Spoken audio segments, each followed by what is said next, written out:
precisamente que que nos libere del Dios que conocemos, el Dios cristiano que conocemos por el cristianismo. Él siempre tiene presente ese Dios anterior, ese Dios que en un momento también dice que era lo que era. Y una manera de decir que no era ningún ser concreto, que no es ningún ser concreto, que es el ser total y por tanto antes de todo ser concreto. Esa manera de hablar él de Dios es un Dios precisamente, diremos así, laico. Tan laico que él, también lo habrán visto ya, seguramente, él prefiere, más que hablar de Dios, prefiere hablar del uno y de la unidad. Del Dios que es uno, del Dios cuya cualidad primera, más importante y diríamos también la más divina es el ser unidad, el ser uno y unidad. Dos términos bien abstractos, ¿verdad? Y como abstractos en ese sentido, no religiosos.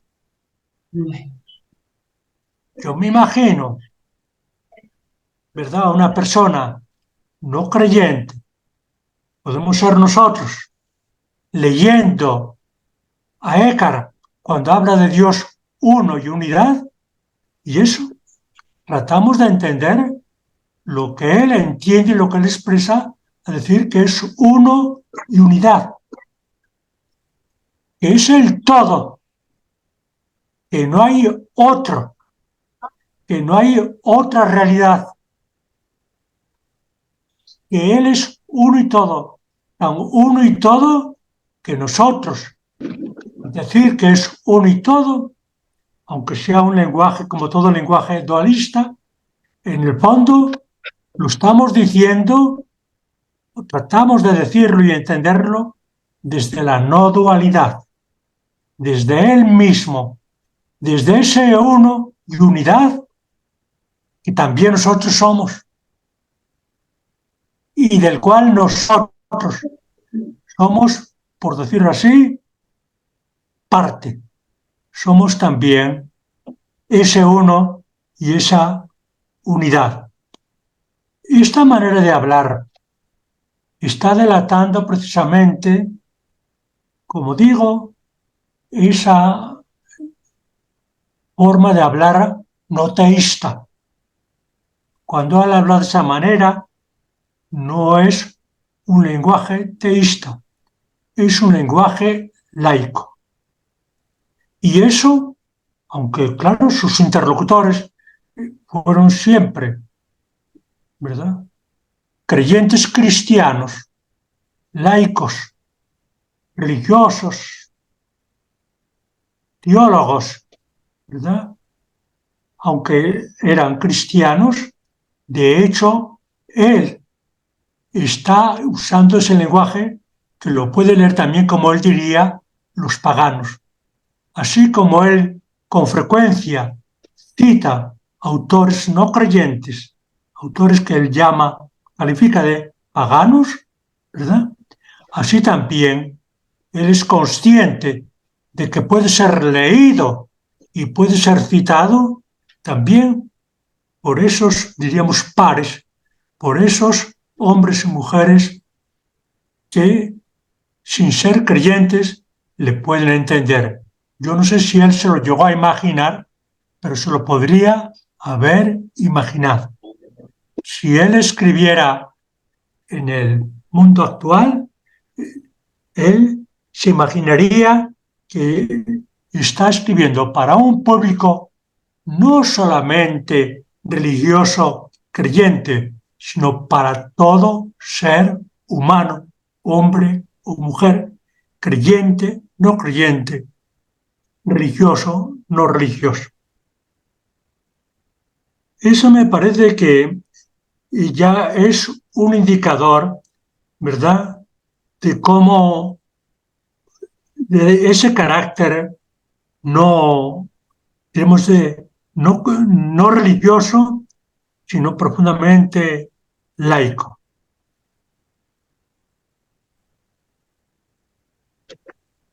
Cuando decimos laico, yo estoy pensando también, por ejemplo, ahora en este momento, en dos autores. Uno, lo cito ahí en el librito, un espiritual católico francés del siglo pasado, Marcel Legault, cuando la introducción a su libro En busca de humanidad, El hombre en busca de humanidad, él tiene una nota muy importante, muy interesante, donde él explícitamente dice: yo he llegado a esta visión de la espiritualidad gracias al cristianismo, pero perfectamente se puede llegar a esta visión de plenitud humana, de cumplimiento humano, como él dice, de accomplissement, dice en francés, de cumplimiento humano, de acabamiento, de plenitud, se puede llegar por otros muchos caminos, sin ser cristiano. Eso entiendo también cuando digo, aplico la calificación de laica a la propuesta de Eckhart. Es cierto que lo que él hace es una propuesta en términos religiosos y cristianos, pero se puede hacer en términos profundamente laicos, como nosotros podemos leerlo hoy, ¿verdad? Profundamente laicos, como lo lee o lo leería hoy un budista. Otro autor que lo dice explícitamente es, por ejemplo, el famoso, también, bueno, famoso, bien muy conocido, John Shelby Spong, un norteamericano que falleció hace 2 años, fue obispo de la Iglesia Episcopal en Estados Unidos, tiene muchas publicaciones de alta divulgación de cómo sobre todo leer el Antiguo y el Nuevo Testamento, ¿verdad?, cómo leer la Biblia, y concretamente también del cristianismo. Tiene esas 2 obras, por ejemplo, ¿por qué el cristianismo tiene que cambiar o morir? Y también un cristianismo nuevo para un mundo nuevo, y otras muchas más. Él también llega a la conclusión de que hay que cultivar un cristianismo no teísta. Hay que llegar a conocer a un Jesús no teísta y un Dios no teísta. Y él también dice, bueno, yo he llegado a esta conclusión y a esta posición y a esta actitud como cristiano. Incluso él continuamente dice, frente a sus detractores, que ha tenido muchos, comenzando por su iglesia, la iglesia episcopal, dice, yo he tenido en esos detractores, ¿verdad? Él ha tenido que defender diciendo continuamente, yo soy cristiano y moriré cristiano y seré enterrado cristiano, pero a la posición que yo he llegado se puede llegar no siendo cristiano, o sea, haciendo una lectura laica. Por otro tipo de argumentaciones, ¿verdad? Hoy sabemos, ante la crisis que tiene el teísmo, ante la crisis que tienen las religiones como creencias, hoy sabemos que esta es la lectura alternativa, la lectura laica que hay que hacer. Hay que ser espirituales sin ser religiosos. Hay que ser espirituales sin cultivar creencias, ¿verdad? Hay que ser espirituales simplemente como el que descubre esa simplemente cualidad y dimensión humana.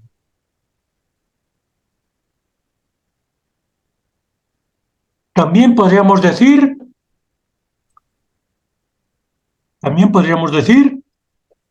en este sentido, la teología que hace Eckhart, y es maravilloso, la teología que él continuamente está haciendo, no es una teología en función de verdades religiosas o cristianas, es en función de la condición humana. Aunque para él, lo dice también muchas veces, la revelación cristiana, la revelación de la palabra de Dios, la Biblia, sea mucho más importante que la razón y sus verdades y sus exposiciones, sus presentaciones, sean para él más importantes, más seguras, más ciertas, podemos decir, que las verdades de la razón. Sin embargo, cuando él desarrolla la teología, es en función de la condición humana, es en función del ser humano. No es, su fin no es desarrollar verdades, no es hacer teología en función de la teología, es en función de la condición humana y en ese sentido de su espiritualidad. Y en ese sentido es bien importante, ¿verdad? Diría yo de otra manera, la teología que él hace es en función de la antropología, es en función de descubrir qué es el ser humano, quiénes somos nosotros, qué somos, para serlo plenamente, para ayudarnos a serlo plenamente, totalmente. No pretende hacer de nosotros teólogos, diríamos, más creyentes, con más creencias, más religiosos, entre comillas. Lo que pretende hacer de nosotros es seres humanos plenos y totales. Eso lo iremos también viendo a lo largo de este seminario. Otra manera también de argumentarlo es, cuando él habla de Dios, el Dios de Eckhart no es un Dios causal, no busca a Dios como causa, como explicación, como creador, por ejemplo, como el origen de todo.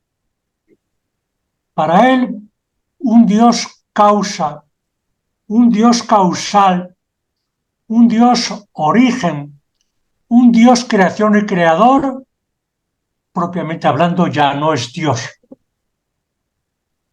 Es un Dios ya que es tan poco Dios que necesita ser causa, origen, explicación, o que no se puede entender en sí mismo, sino entendiéndolo como causa, como origen, como creador.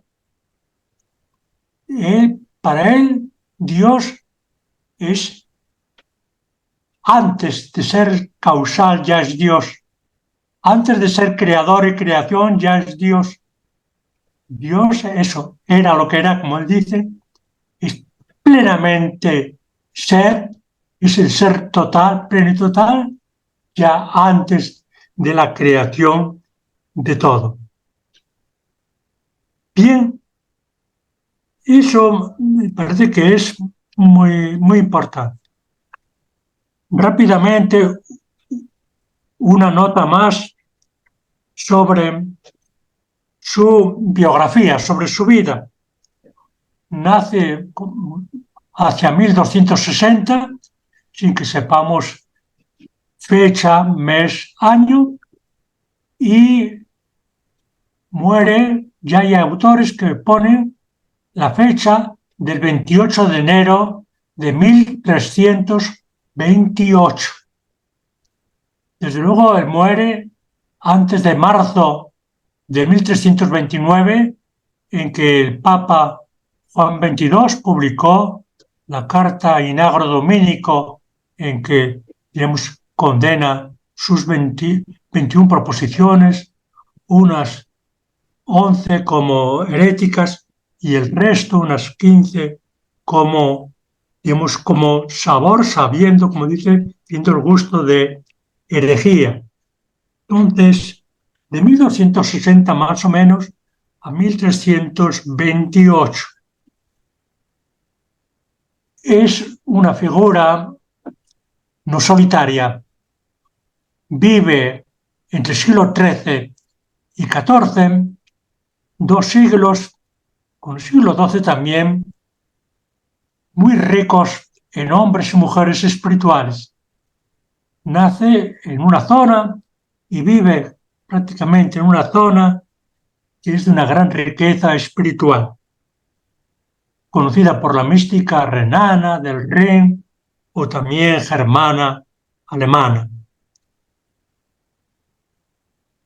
Es contemporáneo de hombres y mujeres como Margarita Porret, la quemada viva por la Inquisición, el brazo secular, entregado al brazo secular, en 1309, contemporánea de mujeres como Matilde de Magdeburgo, Matilde de Harkenborg, Gertrudis de Gelta.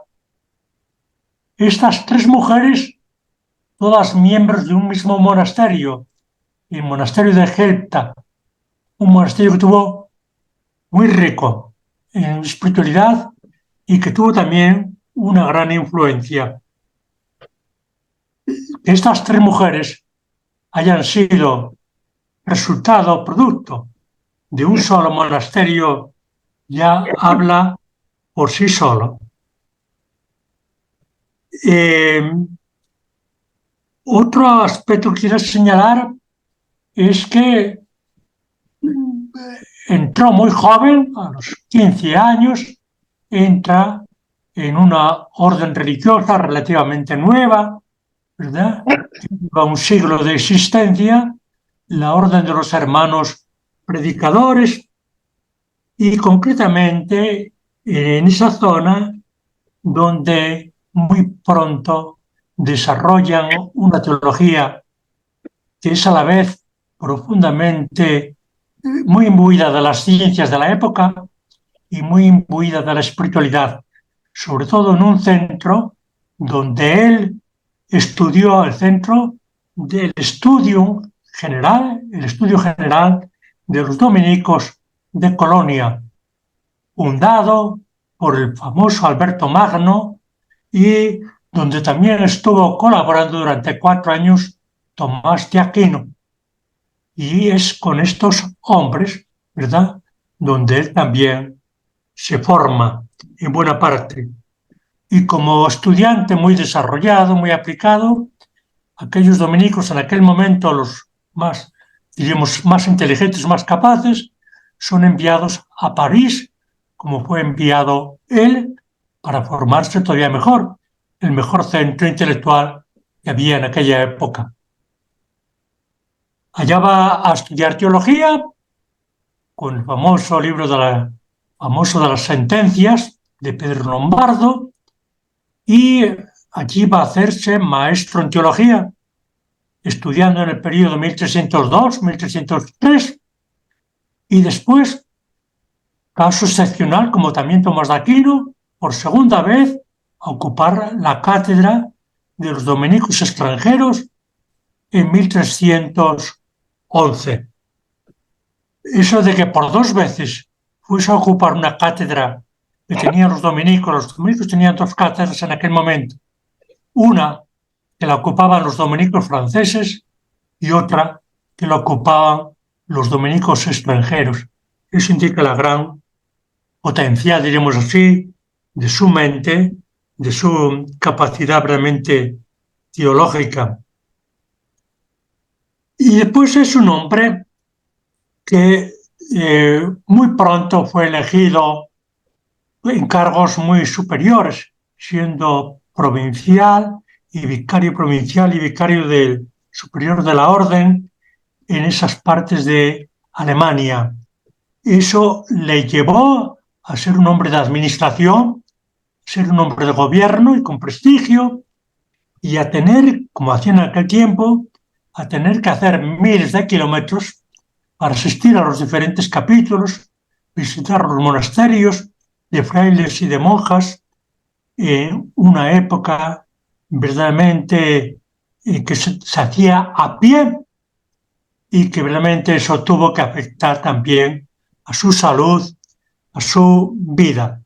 Pero enfatizo esto sobre todo no tanto por lo que le haya afectado a su salud y a su vida, sino porque contra lo que podríamos pensar o puede pensar mucha gente que era un monje retirado en su celda en un monasterio, fue un hombre que gran parte de su vida la pasó en los caminos, gran parte de su vida la pasó caminando y administrando frailes y administrando a veces en serio, incluso imponiendo castigos severos.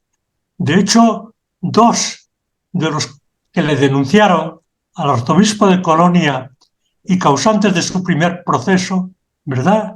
Por el arzobispo de Colonia eran dos frailes dominicos que fueron castigados por él, ¿verdad? Pero es un hombre, entonces, diríamos así, que es capaz de vivir su propuesta espiritual fuera del convento, en los caminos, bajo el sol, bajo la lluvia, el calor y el frío. Él dirá, ¿verdad? Como vamos a leerlo en la nota siguiente, que, que practicó con sus, que ejercía con sus estudiantes jóvenes en el convento de Erfurt, ¿verdad? Él dirá que hay gente que cree que la manera de ser espiritual es retirándose, es estando en su celda, solito en su habitación, en la iglesia, en el bosque, es decir, donde se encuentra bien anímicamente. Y él dirá que no. Esas personas que son espirituales, digamos, ante todo como una búsqueda anímica, sentimental, y que entonces prefieren los lugares donde pudieran sentirse ellos también más espirituales, entre comillas, ¿verdad? No son auténticamente espirituales. Espiritual es el hombre y la mujer que esté donde esté, en cualquier tiempo y en cualquier lugar, en todo sitio y en todo tiempo, se siente plenamente él, se siente todo él, se siente plenamente realizado, y se siente lo que es un ser también divino y total. Esto explica también que él nunca pudo realizar, y solo en una mínima parte, una gran obra que se propuso. Sabemos que se propuso hacer una obra teológica que, a juzgar por lo que escribió, sería extraordinaria, ¿verdad?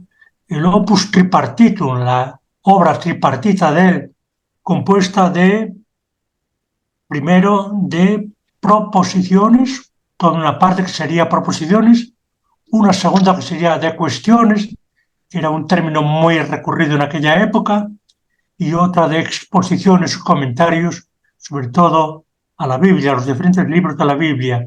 Solamente una mínima parte, con prólogos y no enteros, fue lo que ha llegado hasta nosotros y fue lo que realmente él pudo escribir.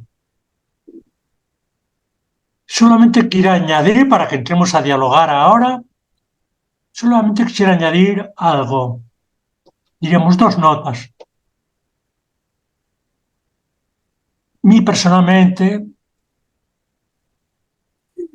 creo, por lo poquito que conozco, que la teología que nos propone Maestro Eckhart, profundamente espiritual, es una teología y por lo tanto práctica, vivencial, para ser vivida, no para ser leída, ni para ser después simplemente reproducida académicamente, sino para ser practicada, para ser vivida. Esa teología realmente es de una cualidad que yo no conozco, quizá con la excepción de los padres del desierto, no conozco otra época donde, concretamente, como fue en la zona del Rin, tanta gente, hombres y mujeres, laicos, religiosos, ¿verdad? Teólogos, la vivieran, la propusieran y la vivieran. Es decir, no conozco otra época tan amplia, tan rica, ¿verdad? No es que no había habido otras épocas también de gran producción teológica, pero generalmente una producción más de tipo escolástico y más de tipo teórico.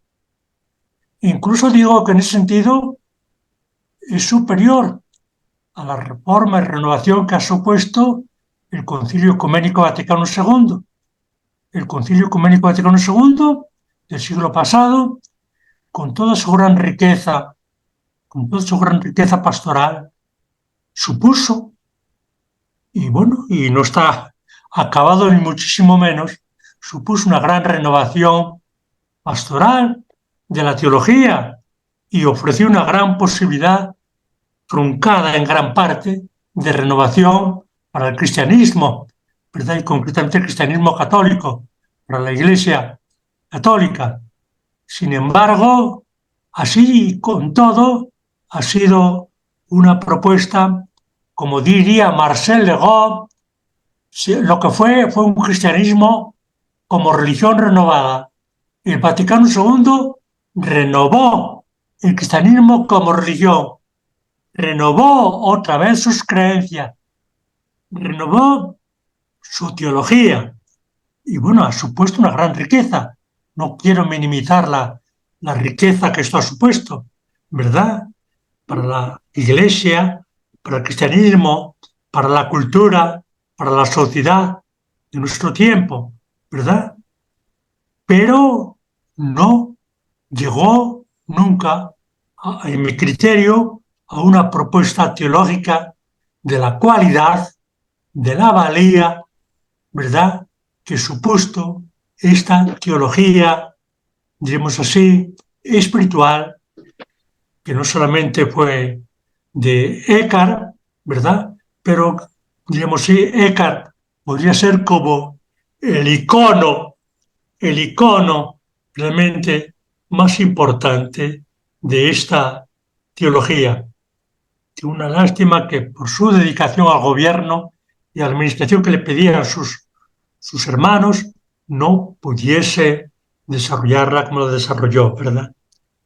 Y segunda nota que quiero destacar, y me llama la atención profundamente, la teología que él hizo y que se manifestaba era la misma, la que desarrollaba académicamente, por ejemplo en París, en la universidad, que la que desarrollaba en las iglesias, en sus sermones, predicando todo el pueblo, predicando por lo tanto a los fieles, a los laicos también. Esa teología evidencia una gran confianza en todos sus destinatarios. Varias veces, sin nombrarlo, por los capítulos generales, o sea, las asambleas superiores de su orden, fue advertido él y sus compañeros, y no solamente eran ellos, también lo hacían los franciscanos, de predicar en alemán y predicar y proponer espiritualidad. Decían entonces, y se ha dicho muchas veces después, y en cierta manera se sigue diciendo, que la gente no entiende de teología y mucho menos de espiritualidad, que no hay que hablar de espiritualidad a la gente. Y él dice, bueno, si no hay que hablar de teología y de espiritualidad a los no instruidos, nunca se habría podido instruir a la gente, porque incluso los que son instruidos algún día eran no instruidos. Los que son instruidos algún día no lo fueron, y es gracias a que se los instruyó que pudieron dar el paso que dieron. En otras palabras, él dice, todo hombre y mujer es capaz de recibir esa formación. Y eso, para mí personalmente, significa una confianza extraordinaria, como muy pocas veces se ve. Muchas veces la teología que se hace y se sigue haciendo en gran parte es elitista.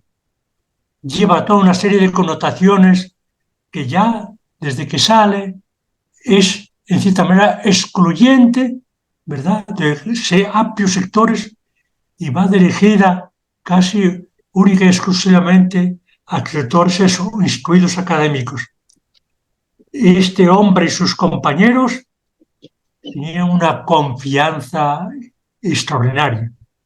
En un sentido ciego, me recuerda un poco, me evoca la confianza que tenía Jesús, ¿verdad?, de Nazaret, cuando lo vemos a través de los evangelios, cuando él proponía también, hizo su propuesta del reino de Dios, ¿verdad?, y la hacía también para todos los hombres y mujeres, y no solamente para los que eran los escribas, eran sus interlocutores, pero no fueron los únicos, ni mucho menos. Y a mí me parece que eso es muy importante. Y últimamente, y lo último, porque me parece también muy importante, es que él y sus compañeros, y en este caso también franciscanos, dominicos, hablasen, predicasen y escribiesen en alemán, lenguas que se estaban formando entonces. Y no solamente ellos, llama profundamente la atención que mujeres místicas como Margarita Porret escribe en francés de la época, Matilde de Magdeburgo escribe en el alemán de la época. Estas mujeres, la Hadebuch de Amberes, la Beatriz de Nazaret belga, estas mujeres espirituales, místicas, escribían preferentemente en su lengua alemán. Margarita Porret se sospecha con fundamento de que conocía latín y podía haber escrito quizá en latín. Sin embargo, llama profundamente la atención que estos hombres y mujeres, en cierta manera necesitados de comunicarse, necesitados de expresarse, impulsados de desinterioridad a escribir y comunicarse por escrito, lo hayan hecho en lenguas maternas, en lenguas que se estaban formando entonces, y no en latín, que era, ¿verdad?, la lengua litúrgica y la lengua académica. Y en esto también lo hace, como digo ahí, cuando él predica a sus jóvenes dominicos que están iniciándose en la orden y en su formación, ¿verdad?, que sabían latín, por los cuales podía haber hablado en latín y ellos con él, sin embargo, prefiere hacerlo en alemán. Y habla en alemán, cosa que después también creó un problema al hacer un alemán, como dicen los autores, los especialistas, porque era una lengua que se estaba formando, los términos no estaban creando, él mismo creando muchos términos, y no tenía la precisión y el rigor que tenía el latín académico. y sin embargo prefería la lengua, brevemente diremos así, que era por naturaleza popular, eminentemente popular. Aquí termino. Perdón por la extensión. Y ahora quisiera dejar a que la Sí. compañera Teresa, ¿Oyes? ¿Me ¿verdad? O oyes? alguno de los compañeros de los CCR de Barcelona, No. no sé, abran al diálogo entre nosotros. Sí. Amando, ¿ves la parte del chat, las preguntas escritas? Sí, no et sent. No et No, sent. no me sé. Teresa empieza ¿Por qué no sé? a leer. Vale, le dic que Teresa empieza a leer, ¿vale? Pero leo, espera, Como una pared. que leo la plática 6. O no, o si hay preguntas, pero él lee las preguntas o no. No, no, ¿No? dale, dale. ¿No? Entonces, Quina pàgina? bueno, es que yo no sé si tiene sentido que leamos ahora, ¿sí? ¿Sí? Un trocito de Eckhart, Preguntas. pero no sé si Amando ve las preguntas. Si las pones escritas, sí. O podemos hacer un trocito de Eckhart, si os parece, No, que es como habíamos quedado con Amando, y podríamos leer de las pláticas, le escribo aquí un momento, Ja ho escric jo, tu Pues digue'm. escribe de la plática 6, página 26 del dossier, el primer trocito. 26, Plática 6. sí, página 26. Página 26, creo que todo el mundo la tenemos en la 26, ¿vale? El primer trozo. ¿Vale? Vale. Vinga. ¿Sí? él espera que le pongan preguntas más que eso. Vale. ¿Lo ves, Amando? No preguntis. No preguntes que no se sabe si o no. Voy para allá, leo, si os parece. Sí, nos parece, nos parece. Ya mira, ya está mirando. Sí. Viendo que Vale, mira texto. venga. Una pregunta. Del deshacimiento de la posesión de Dios. Armando eligió este trozo para empezar como comentario porque es un poco, aparecen varios temas de la propuesta espiritual de Maestro Eckhart. Me hicieron la siguiente pregunta: que algunas personas se aislaban rigurosamente de los hombres y les gustaba estar siempre solos, y de ahí provenía su paz, así como del hecho de que se hallaban en la iglesia. Si esto era lo mejor. Entonces dije, no, y presta atención porque no es así. Quien está bien encaminado en medio de la verdad, se siente a gusto en todos los lugares y con todas las personas. Mas quien anda mal, se siente mal en todos los lugares y entre todas las personas. Pero aquel que anda por buen camino, en verdad lleva consigo a Dios. Mas aquel que bien y en verdad posee a Dios, lo tiene en todos los lugares y en la calle, de toda la gente. Exactamente lo mismo que en la iglesia o en el desierto o en la celda. Con tal que lo tenga en verdad. Y solamente a él, nadie podrá estorbar a semejante hombre. ¿Por qué? Porque posee únicamente a Dios y pone sus vidas solo en Dios. Y todas las cosas se le convierten en puro Dios. Semejante hombre lleva consigo a Dios en todas sus obras y en todos los lugares, y todas las obras de este hombre las opera solo Dios. Pues la obra pertenece más propia y verdaderamente a quien es causa de ella que a quien la ejecuta. Si concentramos, pues, nuestra vista pura y exclusivamente en Dios, Él, en verdad, habrá de hacer nuestras obras. Y nadie, ni la muchedumbre, ni el lugar, son capaces de detenerlo en sus obras. Resulta pues que a tal hombre nadie lo puede estorbar, porque no ambiciona, ni busca, ni le gusta nada fuera de Dios. Porque él se une con el hombre en todas sus aspiraciones.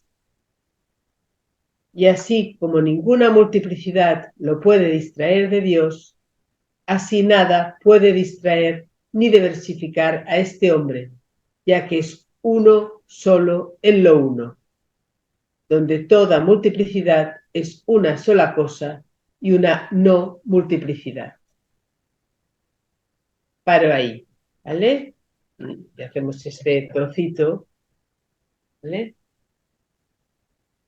Y bueno, no sé si Amando comentará algo o comentamos entre todos. Pues, Marta, si Amando va a comentar alguna cosa. Pero bueno, me parece que cuando eligió este texto, pues claro, está bien porque está en relación con lo que nos ha explicado ahora, ¿no? Que la espiritualidad de Maestro Eckhart no es para meterse en un rincón, en una celda o donde sea, sino es esa conversión del ser humano en lo que es, en ese Dios, cuando si realmente uno solo quiere eso, ¿no? Es la condición que siempre va diciendo, solo has de querer eso. Y entonces lo que actúa en ti es lo que en el fondo eres, Dios. Y ya es unidad total, ninguna multiplicidad, nada te puede distraer y solo todas tus obras son eso, ¿no? Que actúas desde Dios, no actúas desde ti. Y bueno, como síntesis pues, de lo que iremos viendo con el maestro Eckhart, creo que puede ser un buen texto. Vale. ¿Entrarían ahora las preguntas para decírselo a él? Sí, si te parece, si alguien tiene preguntas, podríamos escribir aquí a ver si él va viendo, si ve el chat. Que no me queda claro si Amando lee las preguntas. Está mirando la pantalla. Sí, pero no.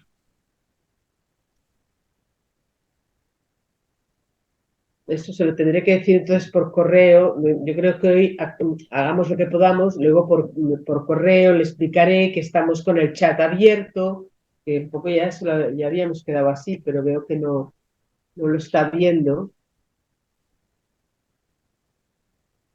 Hagamos una cosa. ¿Alguien tiene una pregunta?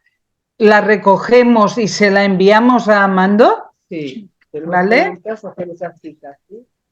Que sea poniéndolas y entonces el próximo día que las recoja y ya le diré también que a partir del próximo día mirará el chat.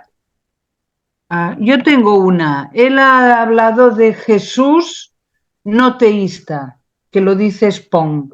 Yo pregunto, ¿cómo se entiende o cómo entiende Amando que es posible un Jesús no teísta? Es una pregunta. Sí. ¿Alguien tiene más preguntas? Pero si no las lees, María. Bueno, Por eso decimos, se lo explicaremos María. exacto, decimos, recogemos las preguntas, se las enviamos por mail y la semana que viene, o cuando Sí, toque, nos sí, las contesta. Y entonces, lo que haré con él es escribirle que mire el chat y haré una prueba, le diré conectar una prueba para que vea el chat cómo está funcionando, para que vea lo de las preguntas. Sería bueno, sería bueno. El próximo día entonces tendremos esto más resuelto. Vale, ahora me dice que ok a que se le pregunte algo. ¿Alguien tiene una pregunta o le quiere poner en el chat una pregunta? Lo tuyo teísta. Es que ya le voy a preguntar. Vale,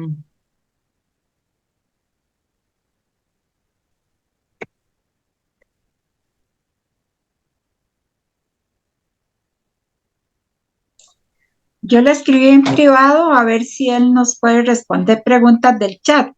Creo que ya lo leyó. Esperemos un momentito, si les parece. Muy bien. Muy bien.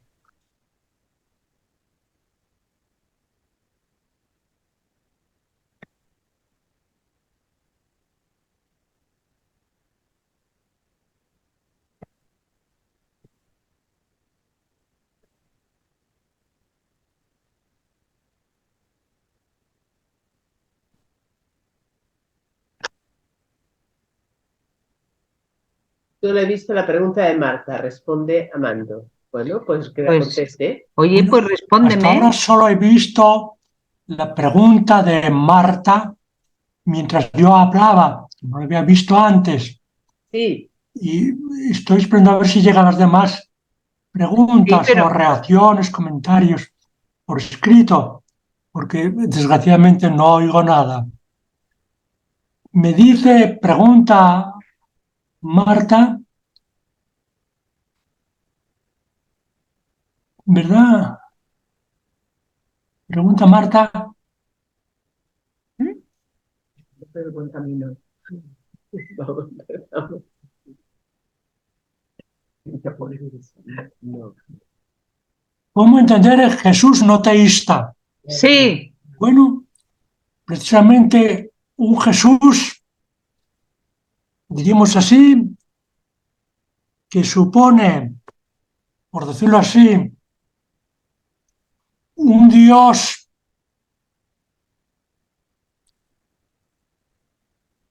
como un ser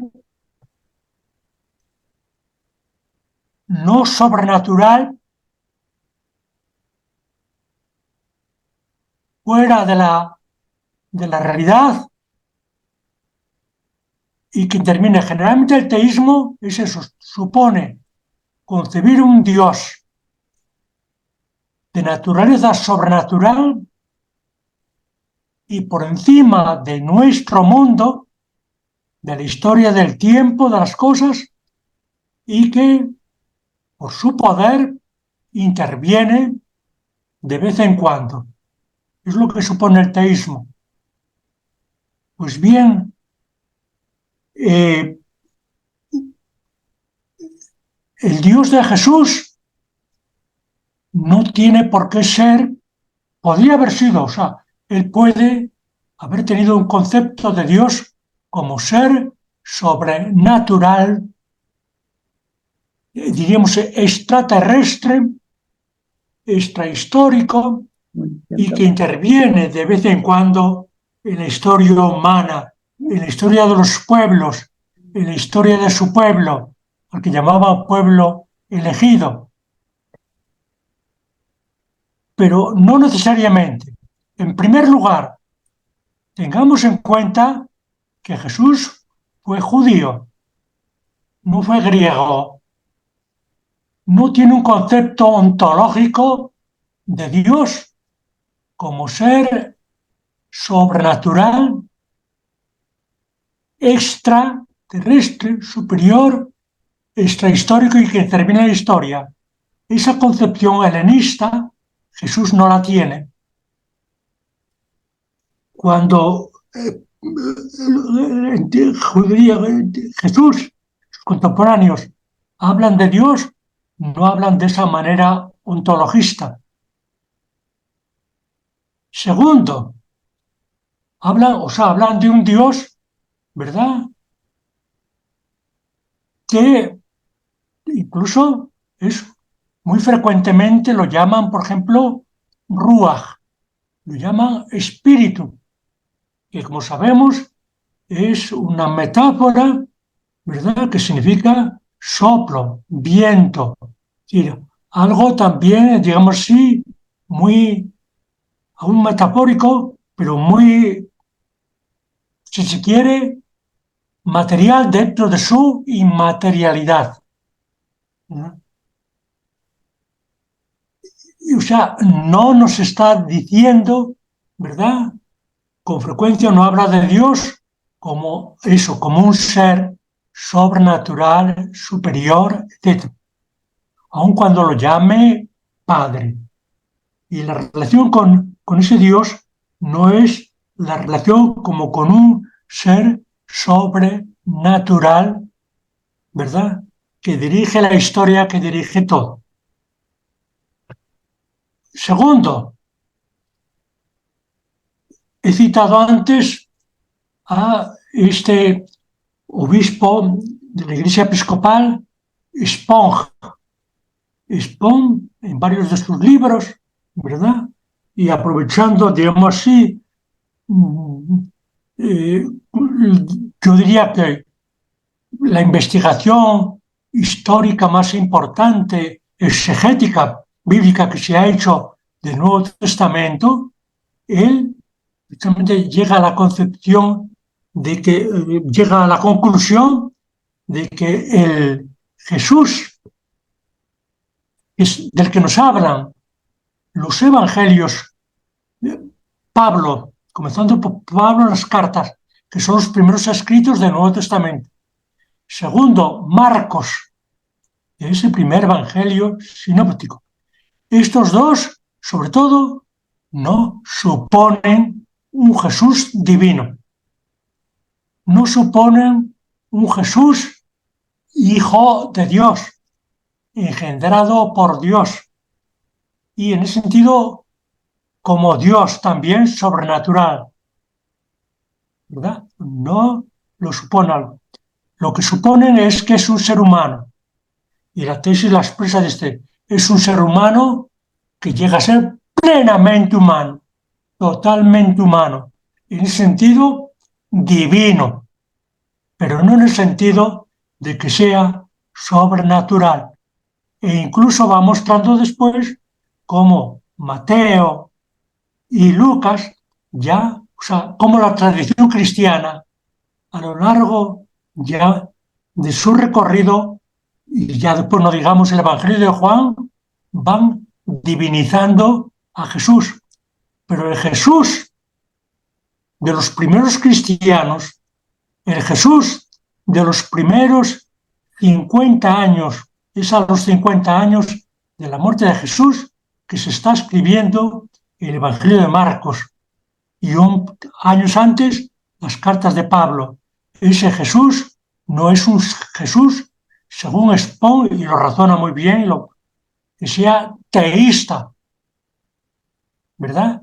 Que crea en un Dios sobrenatural, ¿verdad?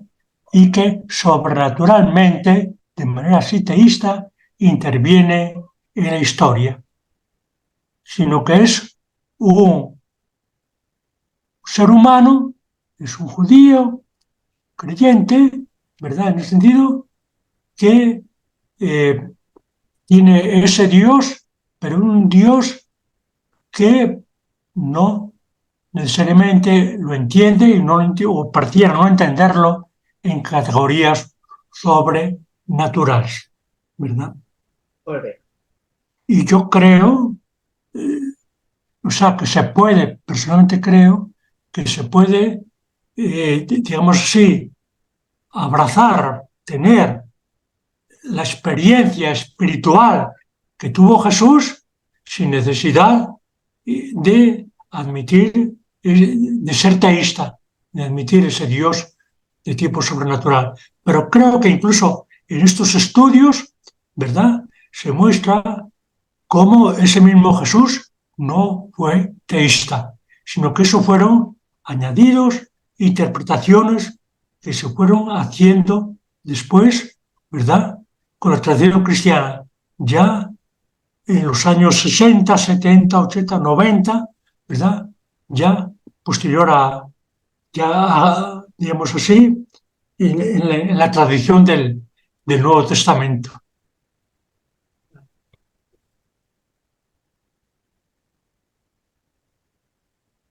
No, ya una pregunta. Hay una pregunta de Héctor y entonces yo ya lo dejaría aquí. Yo tendría una pregunta. ¿Puedo hacerla? No, Lili, la tienes que escribir, Lili, no oye. ¿Cuál es el hombre según Eckhart? Dice que la teología en función de la condición humana, o sea, una antropología, y por ende me pregunto, ¿qué es el hombre según Eckhart? El hombre según Eckhart para mí es un ser, por decirlo así, sin ser sobrenatural, es un ser divino, como Jesús, y como Jesucristo, y como Dios. La diferencia que hace Eckhart es lo que ellos son por naturaleza, el ser humano lo es por gracia. La distinción que parece que ya hizo el teólogo del siglo V, Máximo el Confesor, ¿verdad? Pero él va a insistir continuamente de que somos uno y somos unidad como es Dios y como es Jesucristo. Él va a decir continuamente que nos ha engendrado como engendró a Jesucristo. Va a decir continuamente que por eso estamos engendrados también en Él desde toda la eternidad. Y la única diferencia para Él es esa, formal, de que lo que Jesús fue por naturaleza, ese Jesucristo, nosotros lo somos por gracia. Pero somos tan uno, tan unidad, y en ese sentido tan plenos y totales, tan divinos, como es Dios y como lo es eso. Por eso dirá también que, por ejemplo, en el alma, es decir, en nuestra antropología, en nosotros, en el alma, hay un lugar donde incluso Dios nunca había entrado ni ha entrado. Es el Dios creador, es el Dios que no es Dios, es el Dios al que, bueno, nosotros hemos concebido después como Dios, pero ese Dios, ¿verdad? Ese Dios nunca ha entrado, ¿verdad? Y ese Dios solamente puede entrar allí donde Dios incluso, donde ese Dios no ha entrado. Es el lugar que es tan divino, que es tan uno, que es tan único, que solamente el Dios, no Dios, por decirlo así, el Dios antes de la creación es el único que puede entrar y que ha entrado. Y es el Dios que nos ha hecho desde entonces seres divinos. De ahí el nacimiento eterno. Nosotros hemos nacido como seres humanos, hemos nacido eternamente. Hay un nacimiento eterno en nosotros, ¿verdad? Y que está desde siempre en nosotros. Por eso lo expresará también con con aquello que dice él, cuando yo nací, ¿verdad? Todas las criaturas comenzaron a aplaudir y a cantar y a gritar que nació Écar, que nació Écar, que nació Écar. Y todas se dieron cuenta. Cuando regresé, allí de donde vine, al reino, como sea al cielo, nadie dijo absolutamente nada. Nadie se había dado cuenta de que había estado fuera, porque nunca estuve fuera. Yo he sido siempre ese ser en Dios, con Dios y Dios para siempre, donde no hay diferencia, donde, como dice él, Dios era lo que era y yo era lo que era. Pero éramos un solo ser. Es un poco, digamos, pienso yo, cómo ve el hombre, el ser humano, cómo lo ve Écar, ¿verdad? Vale. Pero tira. Dejamos nuestras preguntas para el próximo día, eso, Robur, Y ¿no? creo que había otra aquí, de por qué Dios no causal era más Dios que el Dios creador. Sí, pero Amando lo Porque- dejamos. No, es que no te entres. Lo dejamos para el próximo día, Amando. Diríamos así, el Amando, Dios no creador antes de la creación. Es eso, es tan uno, tan total, que es Dios. Y no podemos distinguir entre Dios y criaturas. Y no podemos distinguir entre Dios y no Dios. Dios y otros seres. Lo único que existe, digamos, en la mentalidad de Écar, en la mente de Écar, es Dios. Ese Dios antes de ser causal. Cuando él dice, cuando Dios ya es causal, cuando Dios ha sido causa, cuando Dios en ese sentido nos ha creado, ¿verdad? Ya hay multiplicidad, ya hay varios seres, ya hay un Dios y otros, ¿verdad? Y ese Dios propiamente tal ya es una creación nuestra, ya es una realidad nuestra. Ya somos nosotros los que hemos ya distinguiendo, y diversificando, hemos ya introducido la multiplicidad. El Dios, antes de la creación, era... Ahora, ¿qué significa eso? El no tiempo. El no tiempo. Si un Dios no creación, no es que las cosas no estén, todo estaba en Él, nosotros estamos en Él, todo está en Él, pero estamos en ese ser divino en Él. No estamos en el tiempo, estamos antes del tiempo. Nosotros, diremos así, estamos en el tiempo y antes del tiempo.